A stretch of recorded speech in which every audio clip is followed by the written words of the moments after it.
अरे शांत हो जाइए। अरे यहाँ बातें करोगे तो कैसे काम चलेगा। हटो यहाँ से, पंखा नहीं चाहिए। हाँ जी। हाँ हाँ हाँ, कूट पहाड़ को कहा जाता है। चित्र माने विचित्र पहाड़। अभी मुरली में बताया वो कौन सा विचित्र पहाड़ है जहां से सारी दुनिया की सदगति होनी है। आबू पर्वत। वो आबू पर्वत तो स्थूल है, एक है याद की स्टेज का हाईएस्ट पॉइंट, जिसकी यादगार स्थूल में बनी हुई है एवरेस्ट चोटी, बहुत ऊंचाई पर है। इसका मतलब हुआ कि शिव बाबा जिस मुकर्रर रथ में प्रवेश करता है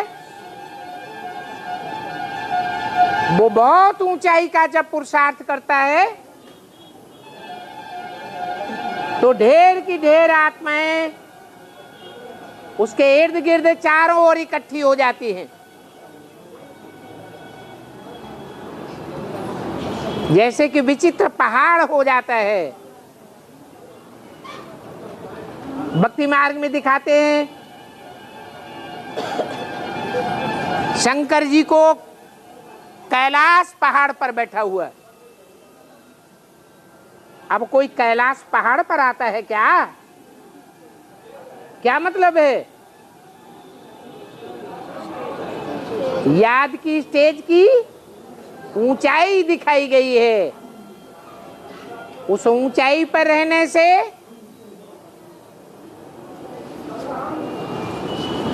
ज्ञान बिल्कुल पवित्र जल बन जाता है। तो कहा जाता है चित्रकूट के घाट पे भई संतन की भीड़।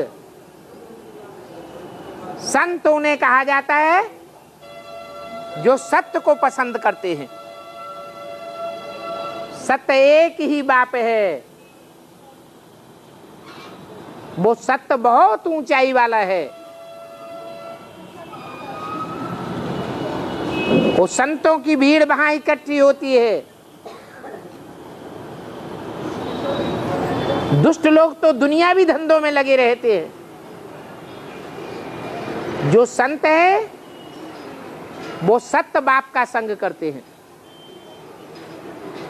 तो चित्रकूट के घाट पे भई संतन की भीड़, तुलसीदास चंदन घिसे। तुलसीदास अर्थात राम की आत्मा, वो ज्ञान का चंदन घिसा जाता है।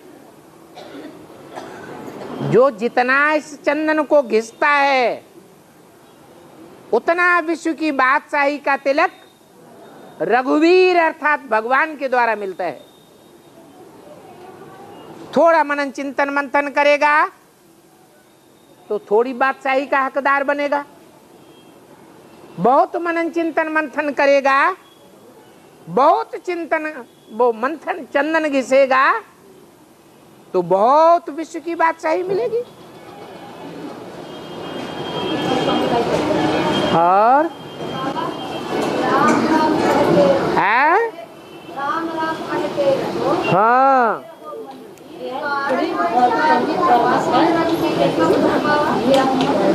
अभी की बात है। धीरज धर मनुआ धीरज धर, तेरे सुख के दिन आवेंगे। हाय हाय न करो, वाह वाह करो। और हाँ जी है, शिव के मंदिर में 2 तरह के होता रहते हैं। हाँ जी, ज्ञान की बात करते हैं, एक भाग के रंग फैलाते हैं।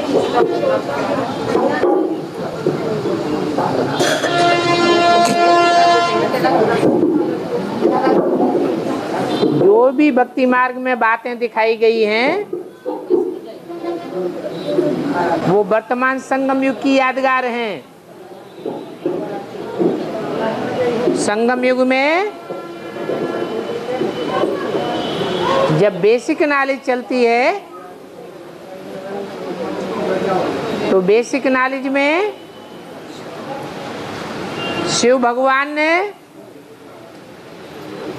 तुम सब पार्वतियों को कथा सुनाई है। वो कथा सुनने वाली पार्वतियां गफलत की नींद में सो जाती हैं। उस कथा पर जो मनन चिंतन मंथन करना चाहिए वो मनन चिंतन मंथन नहीं कर पाती। वो पार्वतियां अभी भी वहां सोई हुई हैं। लेकिन जो कंठी वाले तोते होते हैं जिनके कंठ में जिनके गले में ज्ञान की कंठी पड़ी हुई है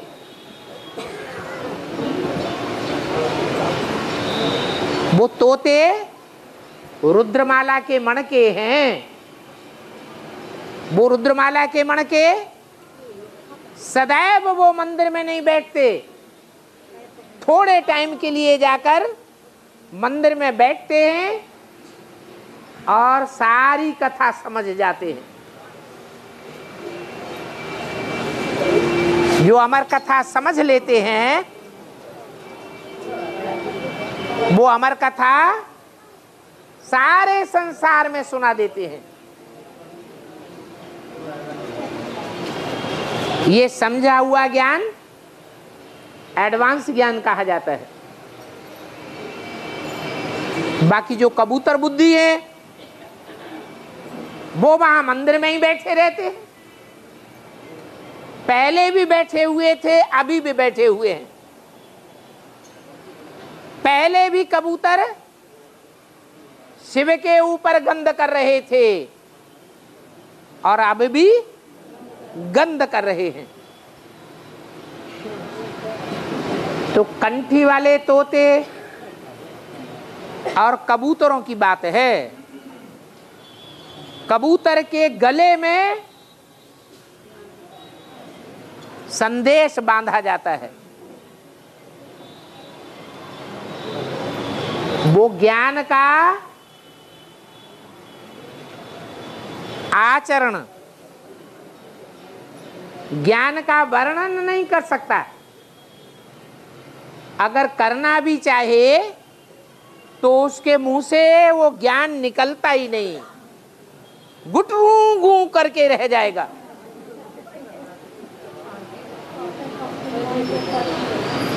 बोलना चाहे तो भी नहीं बोल सकता। ऐसी हालत उन कबूतरों की हो जाती है। वो कबूतर कबूतरी अभी भी उस मंदिर में बैठे हुए हैं। एडवांस ज्ञान की बातें अंदर हैं, ऐसे नहीं है, लेकिन दूसरों को सुना नहीं सकते। अंदर ही अंदर घुटुर घुटुर घुटुर चल रही है। अगर सुनाए तो मुसीबत और न सुनाए तो अंदर घुटघुटा रहे।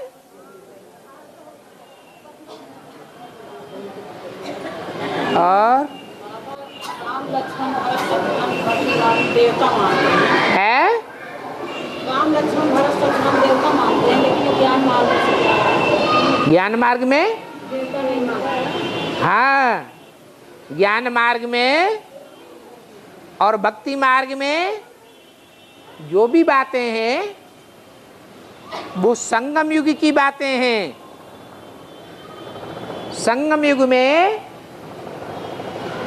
राम और राम के 3 भाई, टोटल मिलके 4 भाई,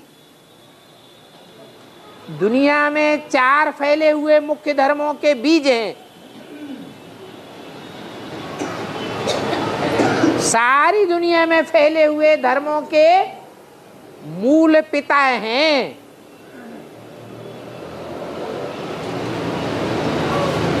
कोई सनातन धर्म का बाप है,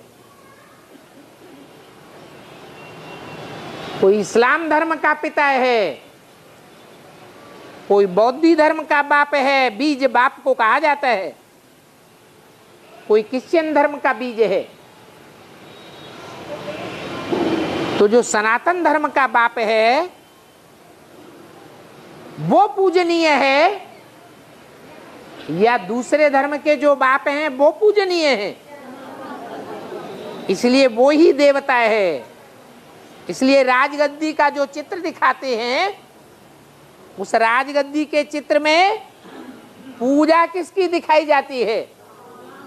एक की पूजा दिखाई जाती है, वो देवता है।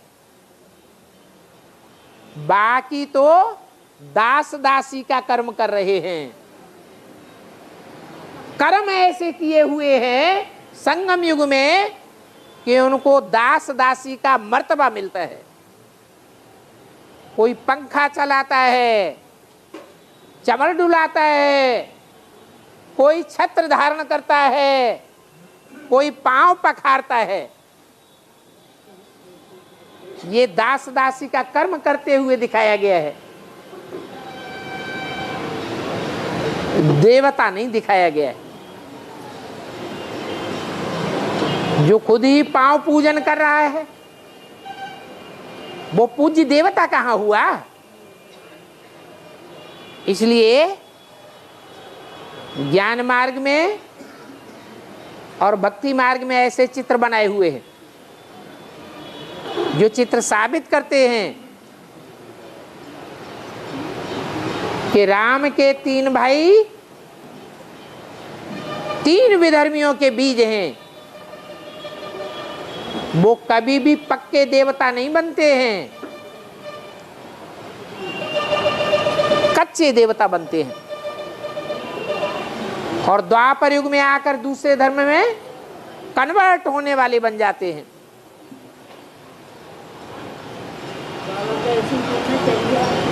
और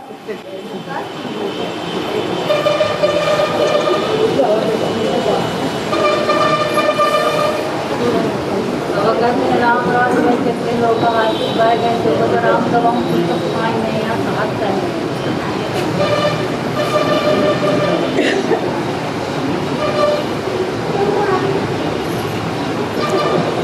हाँ जी,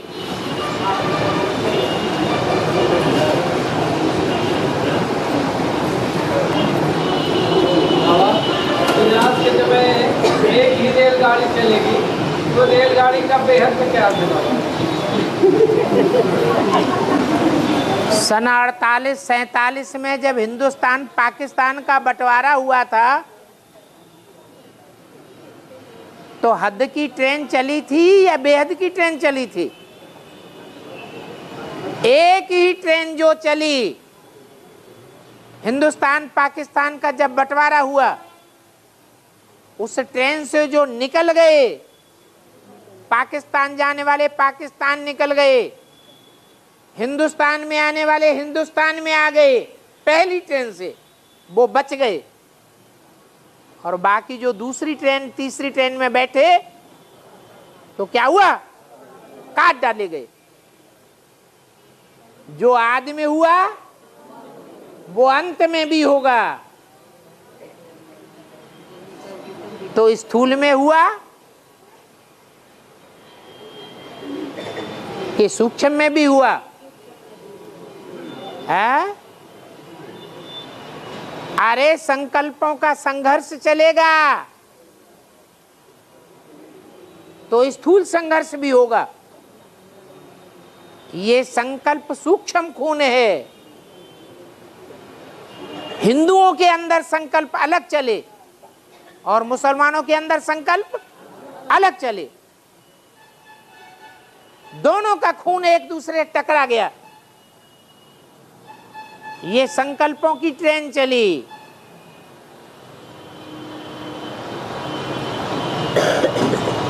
पहले सूक्ष्म में हर काम होता है और फिर स्थूल में भी काम होता है।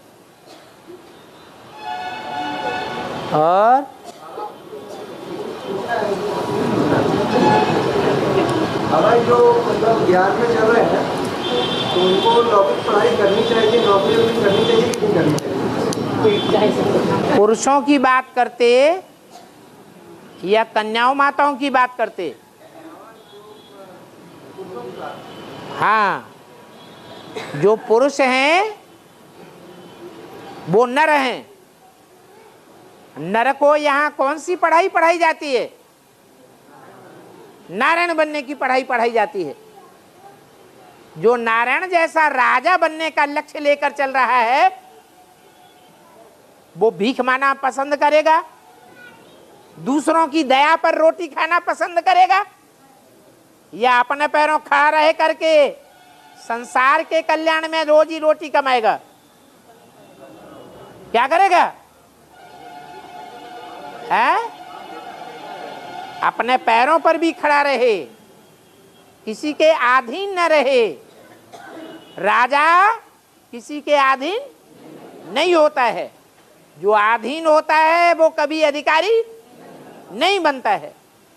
इसलिए पुरुषों को तो पेट का धंधा करना ही है और भाई बहनों की भी परवरिश करनी है, साथ में ईश्वरीय सेवा भी करनी ही है।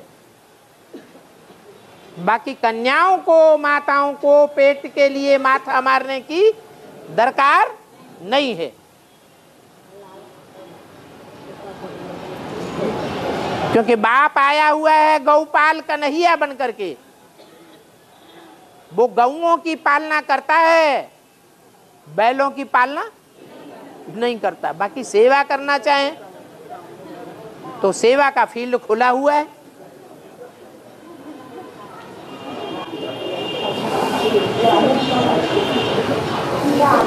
और शरीरधारी को भूत आत्मा कहते, लेकिन प्रेत आत्मा कौन सी?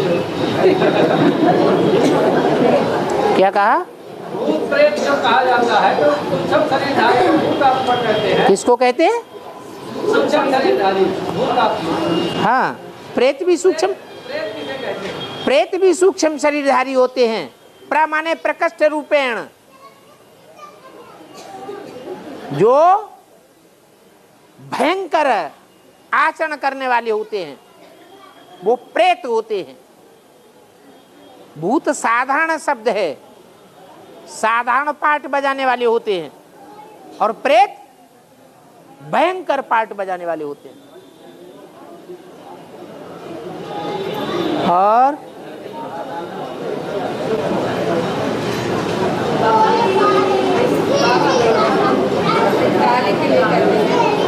है और महाकाली करने वाली काली, ये आत्माएं कब कब कैसे कहाँ पार हो जाती है? जब जब जैसा पार्ट बजाया है जगदम्बा ने, तब तब उसके अनेक नाम हुए हैं। भद्र माने कल्याण, काली तो है लेकिन कल्याणकारी पार्ट बजाया है तो भद्रकाली है। महान काला पार्ट बजाया है, छोटा मोटा नहीं बजाया है तो महाकाली है। तो ऐसे जैसे भगवान के काम के आधार पर अनेक नाम पड़ते हैं, ऐसे ही देवियों के भी जैसा जैसा काम किया वैसे वैसे अनेक नाम पड़ जाते हैं। और है? हाँ जी, एक ही जाना एक ही लाना और 7 दिन बाबा कोर्स तो 5 ही दिन होता है। कोर्स तो 5 दिन कराया जाता है। कोर्स से क्या होता है? कोर्स न भी हो 7 दिन इसलिए कहा जाता है कि 5 दिन बीच में कोर्स है और 1 दिन पहुंचना है, 1 दिन वहां से स्टार्ट होना है, और दूर से आते हैं तो 1 दिन सफर में जाता है, और जाते हैं तो 1 दिन सफर में जाता है। और पांच पांडवों में से एक पांडव का नाम बताया गया है नकुल। है? पांच पांडवों में से हाँ, पांडव का नाम बताया गया है नकुल। हिन्नापुर नकुल नकुल, हाँ ना कुल, जो ना इस कुल का और न उस कुल का, न भारतीय कुल न विदेशी कुल, वो सन्यासी जब भारत में थे सतो प्रधान स्टेज में तो पक्के त्यागी तपस्वी थे, पक्के भारतीय थे। वही सन्यासी आज विदेशों में जाकर के बड़े बड़े महलमानियां अटारियां बना के रहते हैं,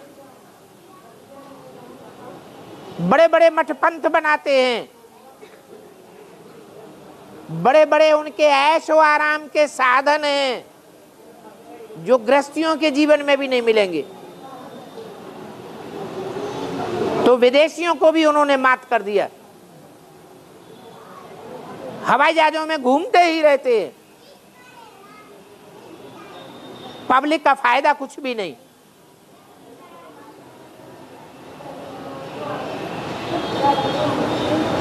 जब भगवान आता है और भगवान को पहचान लेते हैं तो विदेशीय परंपरा को फिर भूल जाते, एकदम लंगोटिया बन जाएंगे। इसलिए बाबा ने बोला है जब ये सन्यासी निकलेंगे बड़े बड़े तो तुम बच्चों की विजय हो जाएगी। तुम इतना त्याग और तपस्या नहीं कर सकते, इतना पवित्रता का वातावरण नहीं बना सकते जितना वो बनावेंगे। तो ना विदेशी कुल के रहे और ना स्वदेशी कुल के रहे। उनका आचरण न्यूले की तरह होता है, नकुल न्यूले को कहा जाता है। जो नकुल है, न्यूला है, उसका काम होता है सर्प को पकड़ना और उसके टुकड़े टुकड़े कर देना, खंड खंड कर देता है। तो ये सन्यासी जब निकलेंगे तो क्रिश्चियंस हो, चाहे मुसलमान हो, चाहे इस्लामी हो, चाहे पारसी हो, चाहे बौद्धि हो, सब के क्या कर देंगे? खंडन कर देंगे, सब के टुकड़े टुकड़े कर देंगे। इसलिए इनका नाम क्या है? नकुल। और जन्म जन्म यह लगन हमारी परम संतो नहीं यहाँ हमारी है।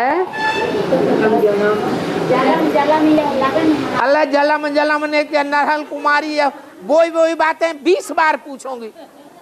अब मुरली रोज सुनती नहीं।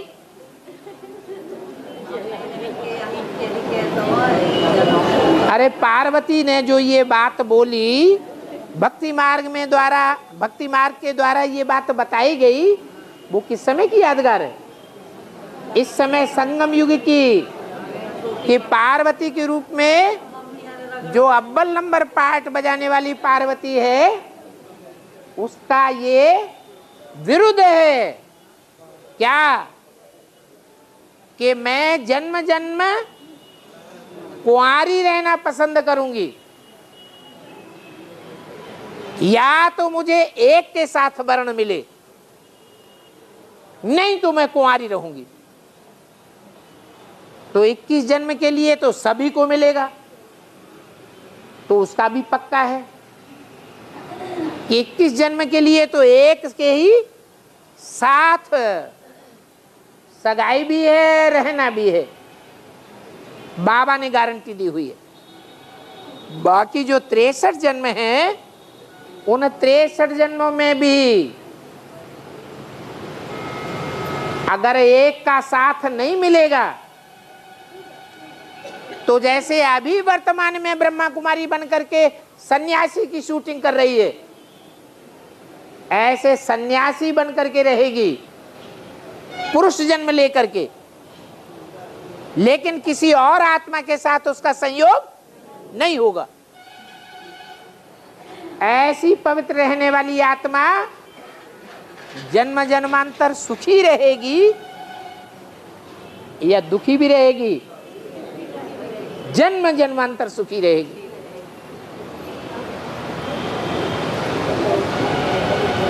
उसके मुकाबले और आत्माएं नंबरवार पवित्रता को धारण करेंगी। कोई 63 जन्म में 63 बनावेंगी, कोई 63 जन्मों में एक एक जन्म में 20 बनावेंगी। और जितनी आत्मा अपवित्र होती जाएगी, अनेकों का संग का रंग धारण करती जाएगी, उतना ज्यादा दुखी होती जाएगी। इसलिए बोला where is purity there is peace and prosperity. जहां पवित्रता होती है वहां सुख संपत्ति सब कुछ विराजमान रहता है। उसे कहते हैं सुमति। अच्छी मति है जो जन्म जन्मांतर के लिए ऐसी पवित्रता धारण की है। जहां सुमति तहां संपत्ति नाना, जहां कुमति तहां विपत्ति निधाना। विपत्तियां ही विपत्तियां जन्म में आती रहती हैं, फिर रोते हैं हमें ये परेशानी, हम ये दुखी है। खुद भी रोते रहते हैं और दूसरों को भी अपना दुखड़ा सुना करके रुलाते हैं। और हाँ जी, हाँ हाँ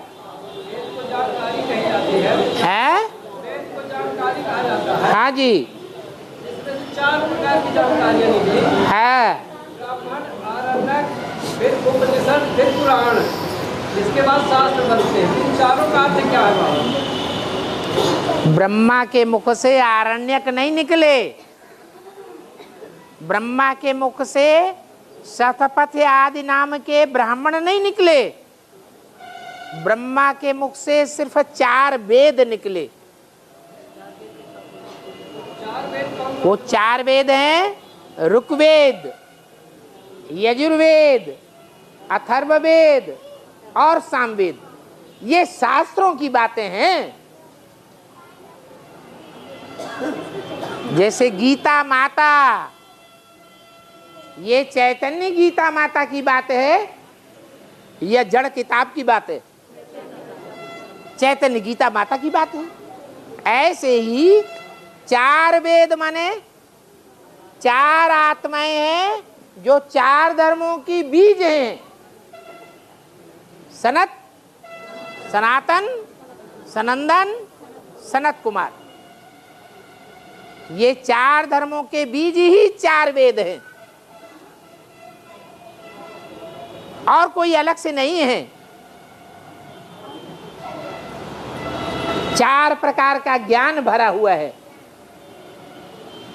उनमें सबसे अव्वल नंबर है ऋक। ऋक माने सच्चाई, सच्चाई का ज्ञान। इसका मतलब ऋग्वेद में तो सच्चाई का ज्ञान भरा पड़ा है, बाकी 3 वेदों में कुछ न कुछ झूठा भी भरा पड़ा है। और ये उनकी व्याख्याएं हैं जो कई 100 वर्षों के बाद ऋषियों मुनियों ने उनकी व्याख्या की है। जैसे मुरली, और मुरली की फिर एडवांस में निकली व्याख्या, फिर मुरली की जो व्याख्या निकले उसकी भी कोई व्याख्या बैठ करे, फिर उसकी भी व्याख्या करे, तो बाल में से खाल और खाल में से बाल निकलने वाली बात हो जाती है। और उसके बाद शास्त्र बनते हैं। हाँ जी, हाँ जी, ये सब भक्ति मार्ग है। अनेकों के मुख से जो कुछ निकलेगा वो रावण का मुख हो गया, और एक मुख से जो निकलेगा वो राम का मुख हो गया। एक सच्चा और बाकी सब झूठे।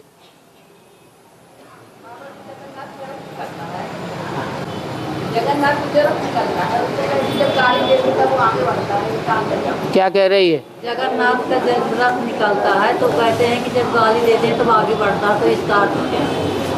हाँ, अभी ब्रह्मा कुमारियां जो जगन्नाथ का पार्ट बजाने वाला है उसके शरीर रूपी रथ को गालियां दे रही हैं कि नहीं दे रही है?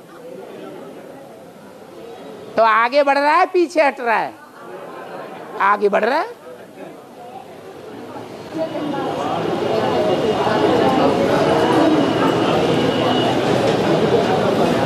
बाबा जो दूर से जाते हैं भट्टी करने, उनके तो 9 दिन पूरे हो जाते हैं।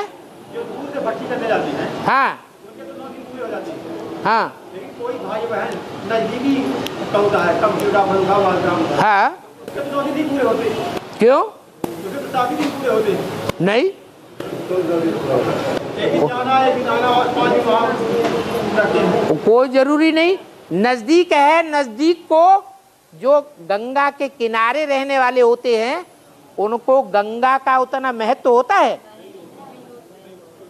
इसलिए भले वो नजदीक उन्होंने जन्म लिया है, पूर्व जन्म का उनका कुछ हिसाब किताब है जो नजदीक जन्म तो मिल गया, लेकिन महत्व उनकी बुद्धि में नहीं बैठता। तो 9 दिन क्या, उनको तो 90 दिन भी लग जाते होंगे।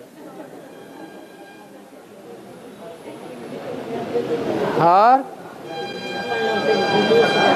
बाबा रामायण में गायन है, मांगी नाव में केवट आना, तो नाव में जब बुलाते हैं केवट से, तो केवट का पाठ किसका, राम लक्ष्मण का पाठ किसका? यहाँ ज्ञान मार्ग में सब चीजें चैतन्य हैं और भक्ति मार्ग में उनको जड़ रूप दे दिया है। ये नाव शरीर है, क्या? शरीर रूपी नैया है, आत्मा रूपी बिठैया है और शिव बाबा रूपी खेवैया है। तो राम वाली आत्मा तो बिठैया हो गई, और जो नवैया है वो काठ की है। काठ माने कठ बुद्धि है। जब रुद्रमाला तैयार होती है तो रुद्रमाला के बच्चों की पैदाइश कठ बुद्धि आत्मा से होती है। वो काठ की बुद्धि वाली है जो 20 वर्ष भगवान के साथ रहती है, फिर भी भगवान को नहीं पहचानती है। तो काई की नवैया हो गई, काठ की नवैया हो गई। उसका जन्म देने वाला केवट है, वो भावना करता है। ऐसा ना हो कि तुम्हारे पांव की धूल हमारी नवैया को लग जाए तो हमारी नवैया कहीं हमारा भरण पोषण कैसे होगा। और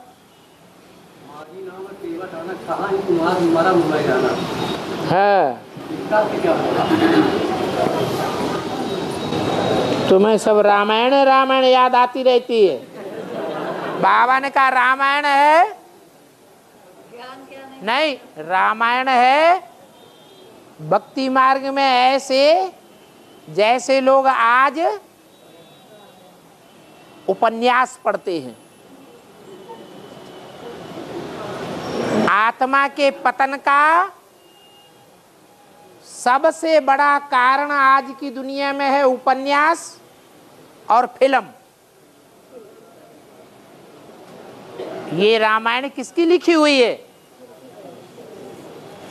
मनुष्य गुरुओं की लिखी हुई है, यह भगवान ने लिखी है। मनुष्य गुरुओं ने लिखी है। शास्त्रों में ढेर का ढेर भूसा भरा पड़ा है, थोड़ा सा उसमें अनाज है। वो अनाज की बातों को बाबा हमारे सामने रख रहे हैं, ज्ञान वाणी सुना करके। तो उन्हें समझाओ ना, क्या भूसा भूसा निकाल लेते हैं। हाँ,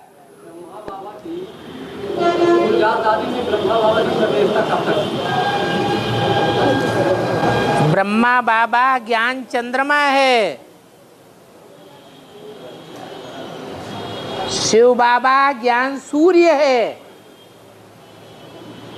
वो ज्ञान सूर्य इस समय विदेशी का पार्ट बजाय रहा है या स्वदेशी का पार्ट बजाय रहा है? बाप विदेशी बनकर के आया है, तो ज्ञान सूर्य विदेशों में चमक रहा है या भारत में चमक रहा है? हैं? क्या बाप विदेशी का पार्ट बजा रहा है तो चमक उसकी कहां हो रही है, विदेश में या स्वदेश में? हैं?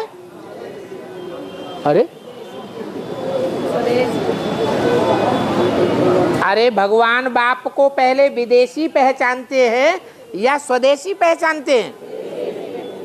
तो दक्षिण भारत वालों ने पहचान लिया।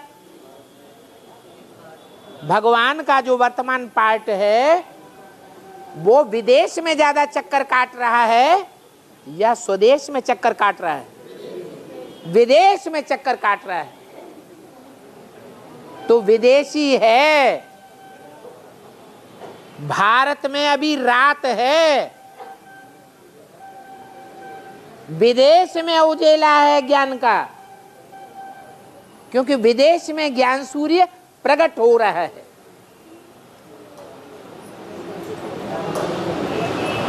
जब ब्रह्मा अर्थात ज्ञान चंद्रमा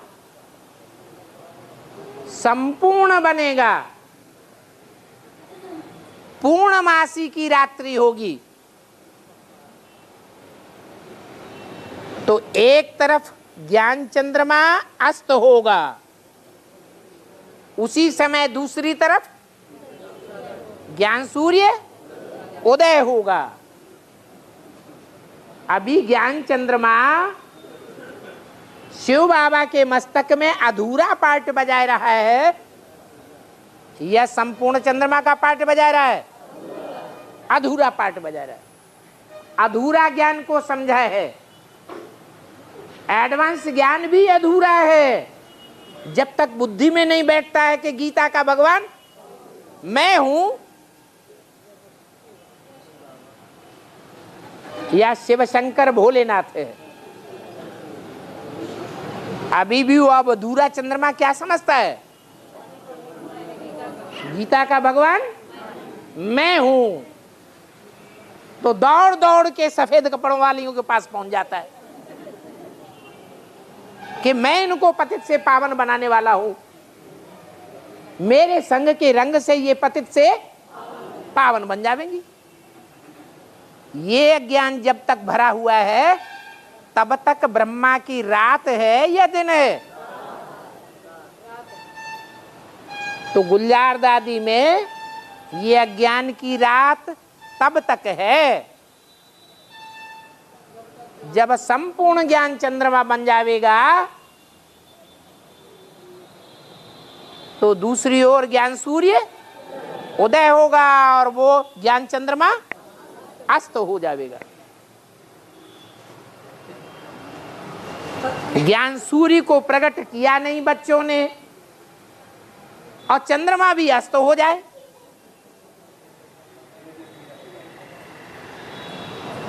ऐसे हो सकता है क्या? नहीं। और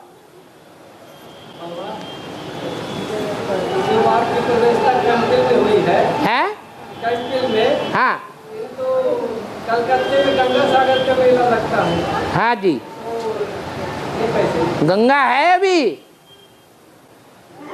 अभी गंगा प्रत्यक्ष हुई ज्ञान गंगाओं का पाठ है अंत में, ज्ञान गंगाएं निकली हैं अंत में, तो अभी अंत होने में देरी है। जब ज्ञान गंगा निकलेगी तो पहले कहां पहुंचेगी? जहां तलवार का रूप धारण कर लेगी। कहां पहुंचेगी? बनारस, काशी में। अभी काशी नगरी तो है, लेकिन ज्ञान गंगा काशी नगरी से टकराई नहीं है। जो उसको ये पता लग जाए कि मेरे से भी जास्ती पवित्र पाठ बजाने वाली कोई और है, जो त्रिदेवियां भी उसके पांव पड़ती हैं, 3 देवताएं भी उसके पांव पड़ते हैं। अभी तो गंगा को घमंड है कि मैं जब उतरूंगी तो शंकर जी को भी बहा ले जाऊंगी, गड़ गड़ गड़। ऐसा अहंकार शास्त्रों में दिखाया है।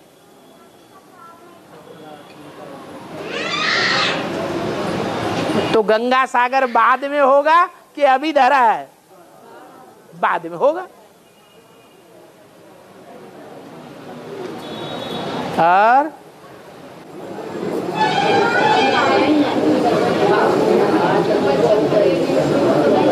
मीराबाई के लिए जहर का प्याला क्यों दिया है? मीरा के लिए जहर का प्याला क्यों दिया? मीरा दासी कहा जाता है या नहीं कहा जाता है? मीरा दासी, दासी का पार्ट है।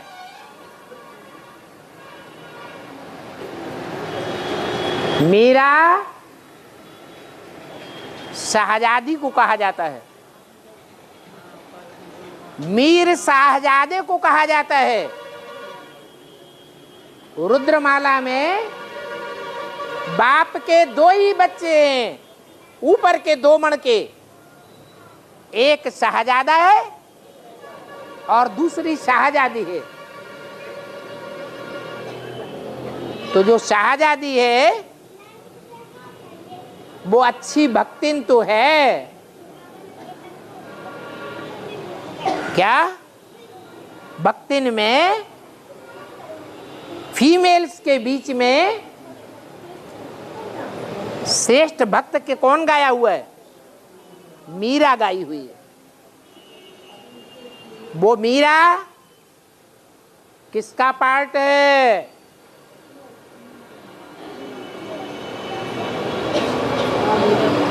है बड़ी मम्मी का पार्ट। दासी क्यों कहा जाता है? क्योंकि जैसे तुलसी है, भगवान को जब भोग लगाते हैं तो पहले किसका भोग लगाते हैं? जब तक तुलसी का भोग न लगावें, वो तुलसी भोग वासना में ना आवे भगवान के सामने, तब तक भोग भगवान ग्रहण नहीं करते।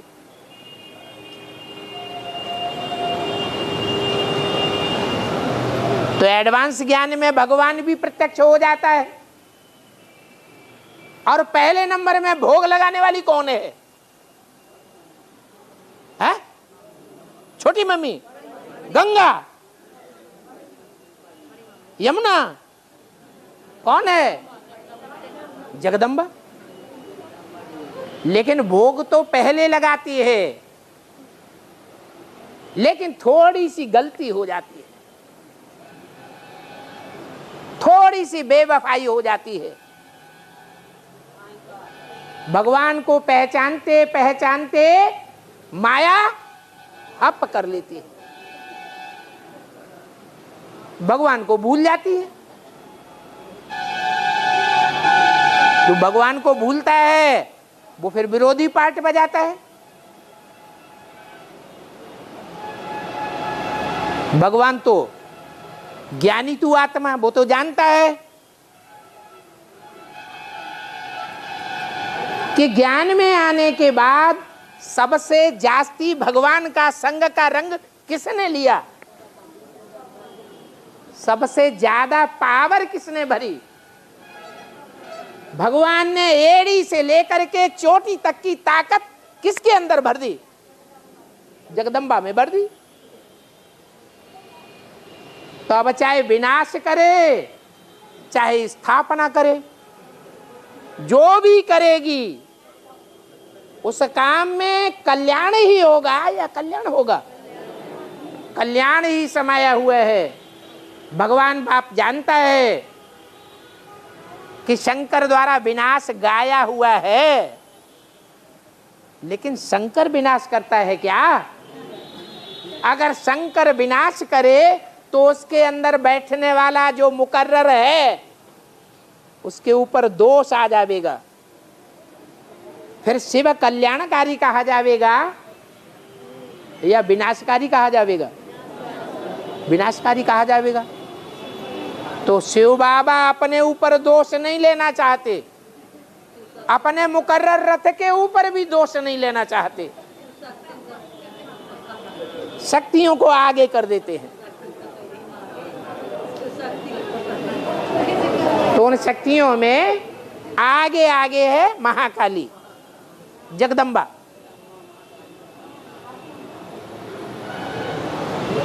ये काम हो जाता है, दो काम है, बनाना और बिगाड़ना। मकान बनाने वाला, मकान बिगाड़ने वाला। मकान बनाने वाला जो इंजीनियर कारीगर है वो ज्यादा पैसे कमाता है या तोड़ने वाले मजदूर ज्यादा पैसे कमाते हैं? बनाने वाले ज्यादा पैसे कमा लेते हैं।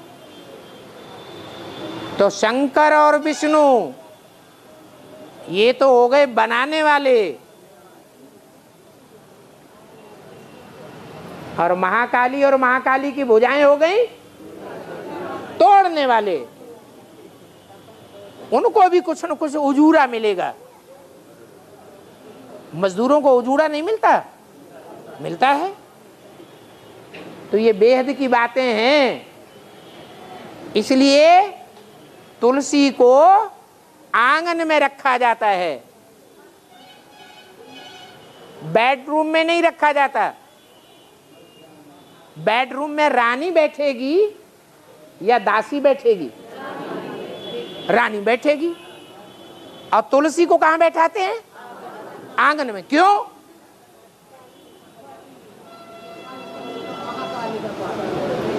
क्योंकि थोड़ा घटोतरी का पार्ट बजाया है, इसलिए मीरा दासी गाई हुई है। उस मीरा दासी ने भी वही काम किया है जो शंकर जी ने किया है। शंकर का भी पार्ट है विष पीने का। दुनिया में कोई की ताकत नहीं है जो विष पचा सके। मीरा ने भी ताकत है, विष पिया, कीचड़ की दुनिया में रही। कीचड़ की दुनिया में रहते हुए भी मन बुद्धि से भगवान के पास उपराम रही। इसलिए महाकाली को चित्र बनाया हुआ है। उस चित्र में दिखाते हैं कि विनाश करते हुए जब दौड़ी चली आ रही थी तो उसने शंकर की छाती पर पांव रख दिया। उस टाइम भी उस चित्र में उनके मस्तक पर शंकर का चित्र दिखाया हुआ है। देखने में पांव छाती पर है, लेकिन मस्तक में कौन बैठा है? याद में वो ऊपर बैठा है या पांव के नीचे बैठा है? सर माथे पर बैठा हुआ है। जैसे शंकर के मस्तक में चंद्रमा दिखाते हैं, वैसे महाकाली के मस्तक में भी चंद्रमा दिखाते हैं।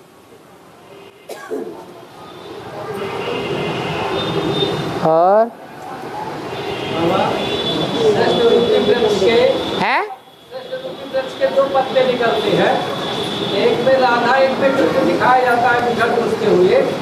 किंतु मुरली में वर्णन आया है कृष्ण भर के लिए, जो कि नवैया हिलेगी डुलेगी डूबेगी नहीं, उसमें कृष्ण बैठे हुए। तो दूसरा पत्ता कौन है जिसमें राधा को कोई भी वृक्ष होता है तो उसमें पहले एक पत्ता निकलता है कि दो इकट्ठे निकलते हैं? ये सृष्टि का पहला पत्ता कृष्ण है। ये तुम्हारी बनाई हुई और ब्रह्मा कुमारियों की बनाई हुई चित्र की बात है।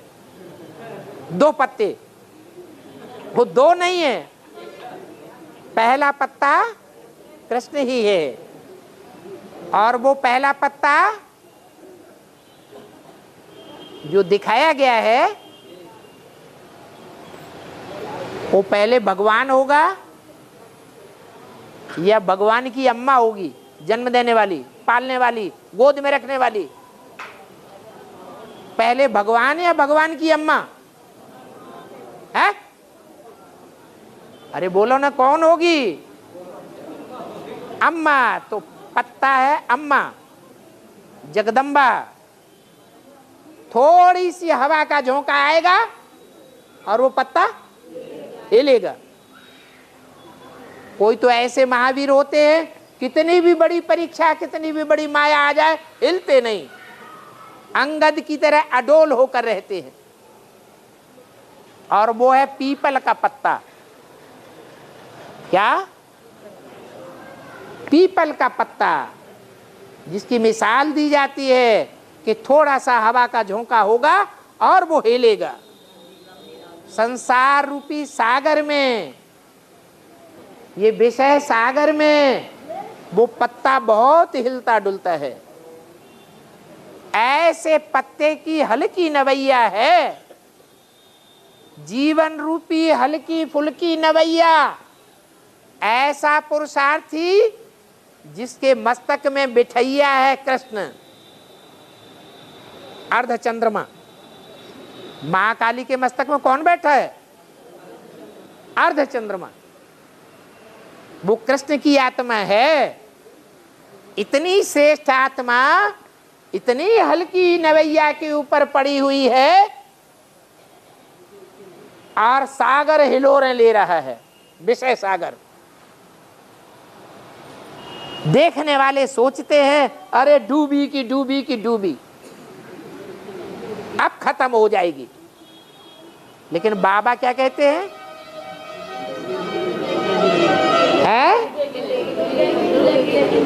हाँ, ये नवैया ऐसी श्रेष्ठ नवैया है कि हिलेगी डुलेगी लेकिन डूबेगी नहीं। इसलिए ये पहला पत्ता है जिस पत्ते पर कृष्ण बिठैया है और शिव बाबा खिवैया है। और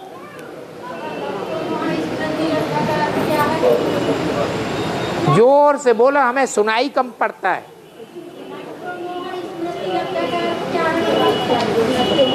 वाह भैया, माताओं को नष्टो मोहा पहले बनना है और माताएं ही पूछ रही इसका मतलब क्या है? अरे देह अपनी और संबंधियों की देह से मोह नष्ट हो जाए और शिव बाबा में मोह लग जाए।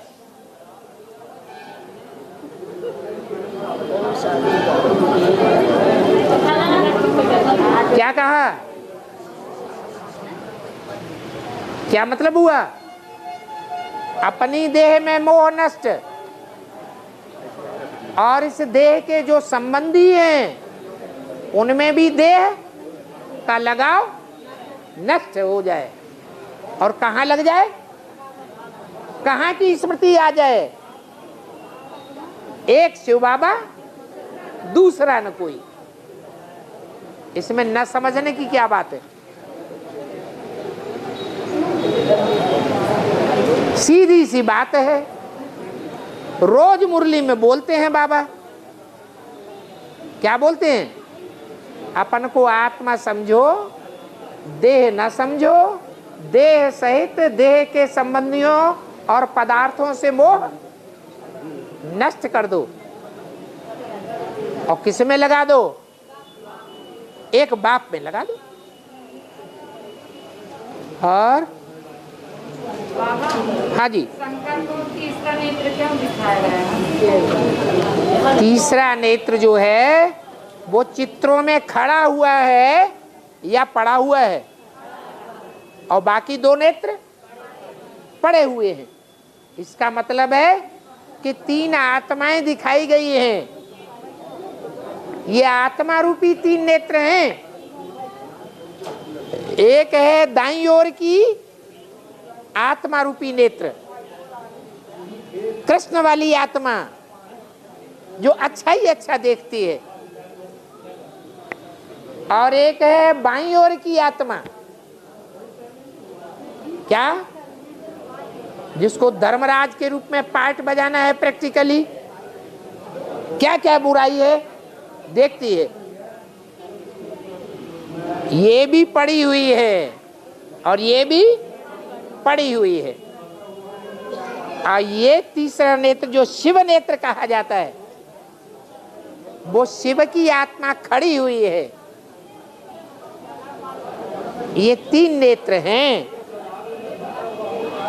तीन आत्माओं की प्रवेशता को ही त्रिनेत्री कहा जाता है। बाकी इन्हें स्थूल नेत्रों की बात नहीं है।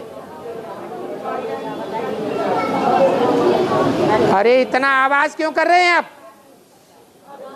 नीचे जाइए।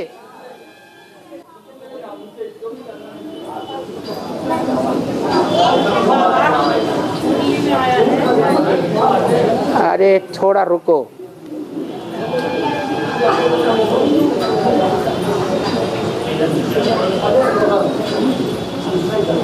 हाँ जी,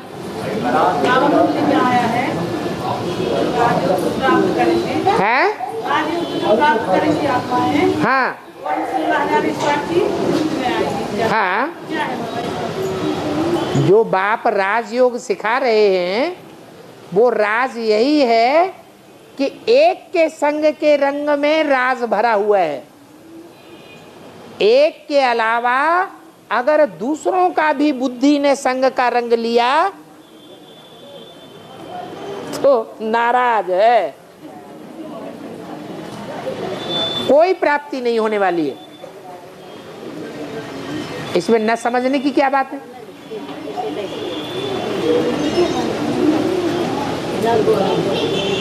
राजयोग सिवाय बाप के और कोई नहीं सिखा सकता। 63 जन्म सिखाने वाले गुरुओं ने राजयोग के नाम पर राजभोग सिखाया कि योग सिखाया? भोग सिखाया। भोग भोगते भोगते इंद्रियां नष्ट हो गई, आत्मा की शक्ति क्षीण हो गई, आंखें अंदर घुस गई, इंद्रियों की ताकत लोप हो गई। जो देवताएं 24 घंटे सुख भोगते थे, इतना सुख भोगते थे कि सोते भी नहीं थे, वो अब सुख क्षण भंगुर रह गया है।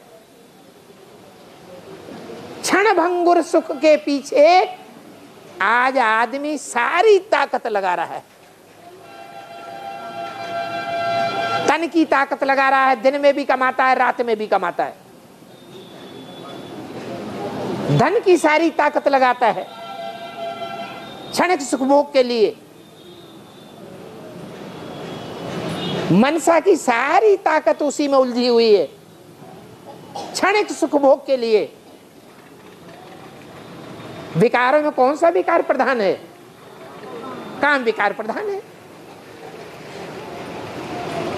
स्त्री मरती है तो पुरुष की याद में मरती है, पुरुष जन्म मिल जाता है।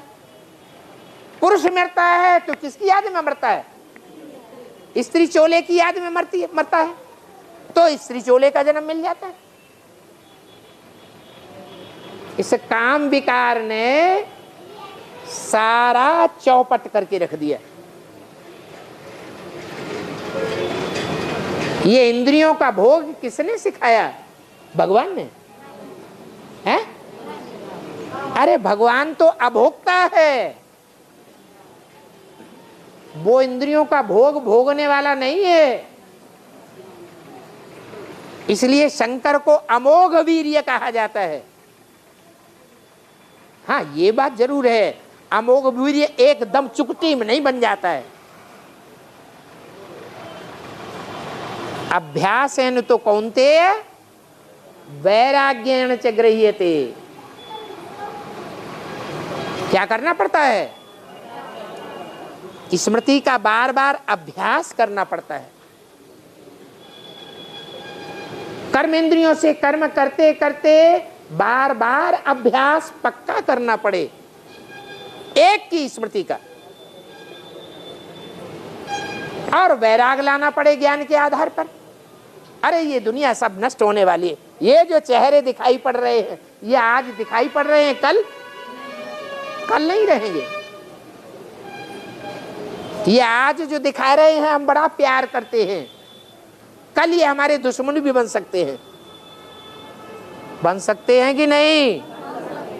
बाप बाप में नहीं रहेगा, बेटा बेटा नहीं रहेगा, पत्नी पत्नी नहीं रहेगी, पति पति नहीं रहेगा। और पति तो आज फिर भी पति नहीं है।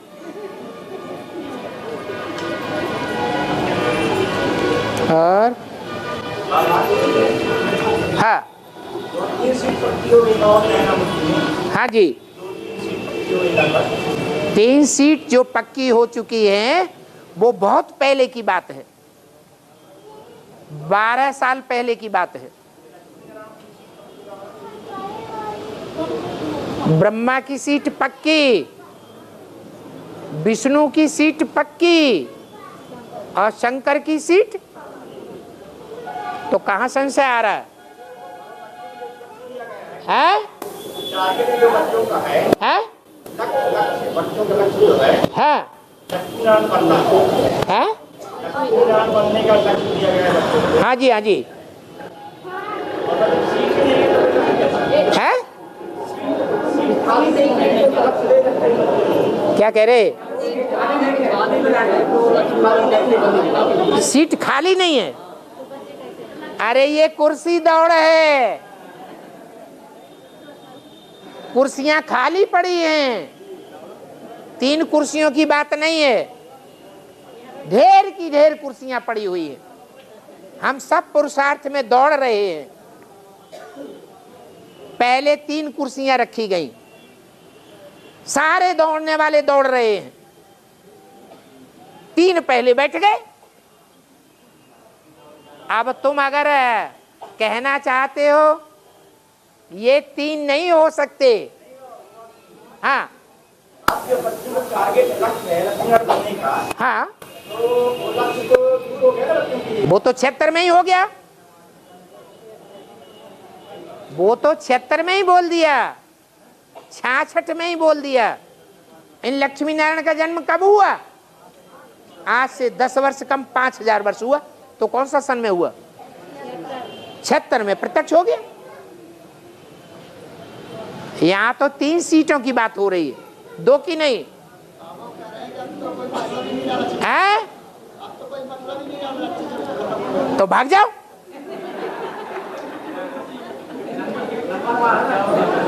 अरे भाई यहां तो 16,000 सीट से हैं। बाप के राज परिवार में कितने हैं भांति? बाप के राज परिवार में 16,000 भांति हैं, जो आज नहीं तो कल कोई न कोई जन्म में राजा नहीं बनेंगे तो कम से कम प्रिंस या प्रिंसेस जरूर बनेंगे। है क्या है? है? जब तो जिम्मेदारी संभालेंगे, करना कुछ नहीं है, मुंह से बन जाना है, तो नहीं होगा। वो बातें बना रहे हैं कुर्सी पे बैठे बैठे। हैं? क्या भाव है सो बताओ ना। हैं? हाँ हाँ तो यहाँ लक्ष्मी नारायण की एक सीट है क्या? लक्ष्मी नारायण नहीं बनेंगे तो लक्ष्मी नारायण जैसे तो बनेंगे।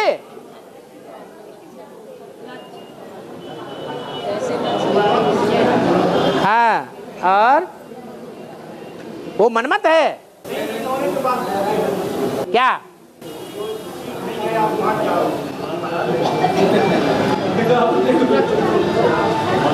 और टाइम हो चुका, घर जाने की देर हो रही है लोगों को।